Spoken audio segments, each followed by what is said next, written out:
is 108. My name is Dan Laxer, in for Barry Morgan this afternoon on CJAD. Now, we had Generation X, and that moniker seemed to make some sense. They were a generation that were neither here nor there. X is a variable, etc.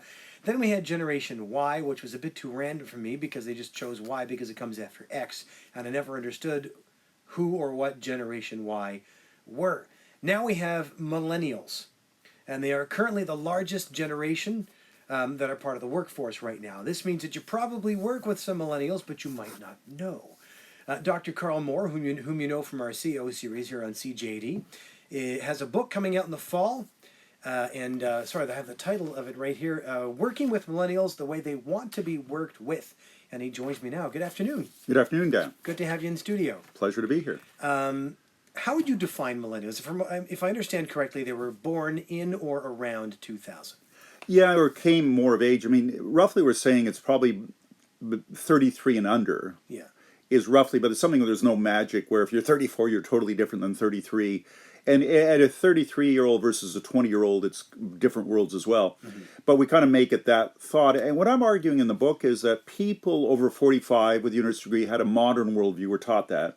People under 35 with a university degree were taught a postmodern worldview. So they look at the world simply differently, so you have to manage them differently. How would you say that they look at the world? How would you define a millennial? Well, some of the ways they look at the world, one is that we teach them that their story is almost as good as our story as a senior person. So it's called the death of meta-narratives, the rise of micro-narratives.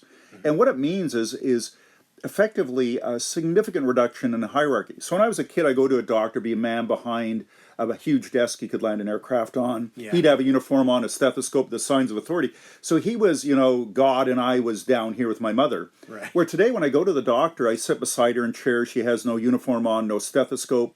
And I say to her, Doc, I've Googled and found three things that might be wrong with me. Mm-hmm. What do you think? Where it's a decline in the hierarchy, that simply the authority is not what it used to be. And this plays out at work as well. So what we teach them in university, so mea culpa, I'm screwing up your workforce, sorry about that, at McGill and other places, and it's just not me, it's everyone.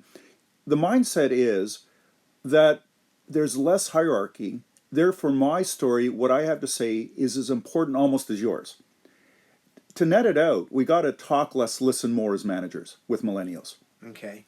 Because they really believe they've got ideas that are important, and I would agree with them. So we got to give them time to get those on the table and not just impose our views on them. Which makes sense to me because you're putting people in positions because you believe in and you depend on their expertise. That's why you hire them. So you do want to ask the questions. But at the same time, as you say, there's a breakdown of the hierarchy. How do I word this properly?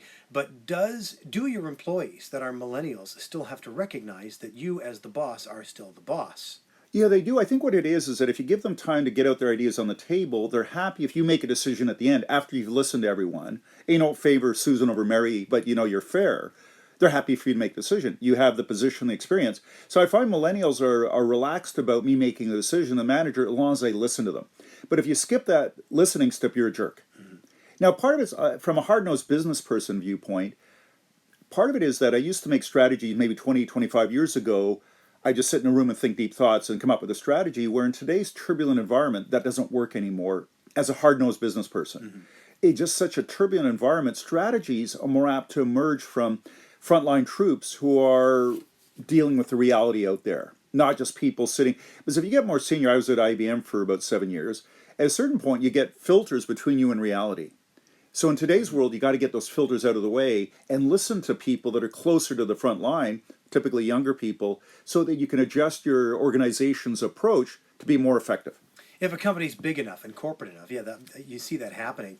I'm speaking with Dr. Carl Moore, author of the upcoming Working with Millennials the Way They Want to Be Worked With, and I'm curious about the title because it almost sounds as if you're instructing managers and bosses to almost pander to the new generation.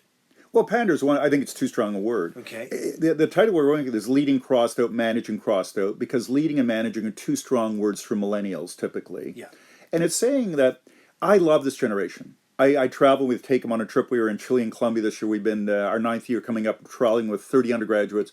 I have 5 working for me. So unusually, someone who's a boomer spends a lot of time with 20-year-olds. This is unusual, other than your own kids. Yeah. And what I would say to my fellow boomers and you know the Xers and so on is that this generation is a great generation if you understand their mindset, where they're coming from, their worldview. That's what we talk about in the book. Then you get that, you go, okay, it makes sense. I know why they're doing what they're doing. I would do the same. And I think they really have tremendous potential, but I think we put them down too much. Not that they don't deserve occasional criticism, but I think we do get carried away as older people. We put them down too much, but do they? Not that they need that, but again, I was talking about, you know, they can't forget that their boss is the final authority. They get that. Do they need to be reminded of that? Again, not through being put down, but do they need to be reminded? Hang on a second, there is a hierarchy. I think they're comfortable with that in my experience. One of the key jobs of a more senior person as a manager is the feedback. Yeah. And they grew up loving feedback from video games, from social media where you get feedback. You know, it's sad, but I do the same where you look how many likes you got on Facebook when you put a posting up, or Instagram, or Twitter. And then they had often helicopter parents. So they're so used to feedback. And they want feedback from more experienced people. So they're actually hungry for that bit of hierarchy where you give them some feedback, but not once a year, not at the annual performance review, a hated exercise by almost everyone. More ongoing reassurance, you're doing a great job. Well, not only reassurance, but saying how can you improve, because they want to get better, and that's a great attitude. Mm-hmm. So what I look at when as a manager back in the day, I would spend maybe 5% of the time in a meeting thinking, oh, what should I give feedback to Dan? Where now I'm probably spending 20% of the time, 25% of them going, what should I tell Dan? What should I tell what should I tell Sienna? And after the meeting, I'm going to give you some quick feedback about how you can get a bit better. That's what they look for, and they're really hungry for it. Though once in a while, rightly, they'll argue with me and say, you know, I just don't disagree. I don't agree. Yeah.